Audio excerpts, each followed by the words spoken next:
Chers auditeurs, bonjour. Bienvenue sur le journal Clash Investigation, le premier journal écrit qui vous sera lu. Donc c'est un nouvel article pour les curieux de ce qui se passe en coulisses et son titre se nomme La guerre des baguettes avec Édouard le magicien. Édouard Leclerc, vous aurez compris. Donc je commence. La baguette à 29 centimes, c'est comme quand les politiciens vous distribuent moult droits et moult bons alimentaires. Ça sent jamais très bon la qualité dans le travail, les bons comptes des résultats, le réalisme.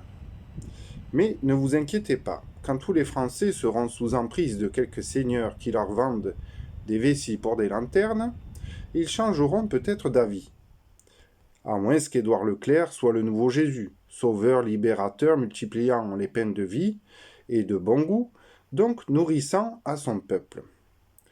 Ce dont je doute alors qu'il lui serait pourtant facile de le devenir en mettant humainement tout le monde au travail, via le juste prix de bons échanges et salaires fraternels, pour multiplier les qualités et les richesses et les plaisirs que peut produire la France et chacun de ses habitants, plutôt que de rester bien sûr chez lui.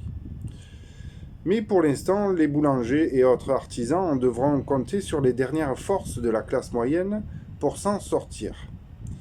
Combien de temps ça va durer? Je ne sais pas, vu le traitement qu'ils subissent, par rapport aux impôts bien sûr. Mais ça risque de finir à grands coups de bottes et de pas cadencés, ainsi que de misère éternelle si nous ne travaillons pas en des œuvres plus véritables qu'une baguette à 29 centimes, entre autres bons alimentaires plus ou moins sporadiques de 100 euros.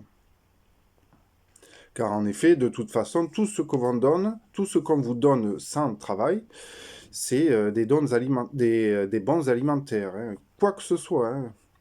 Ça veut bien dire qu'il y a un problème qui se passe. Voilà, donc pour l'instant, rien de très palpitant pour l'avenir, sauf si, eh bien, nous guérissons nos propres écrouelles.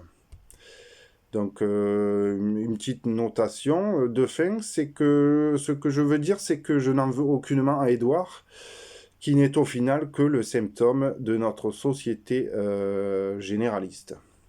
Voilà, et qui au final ne voit pas ce qui est en train de se passer.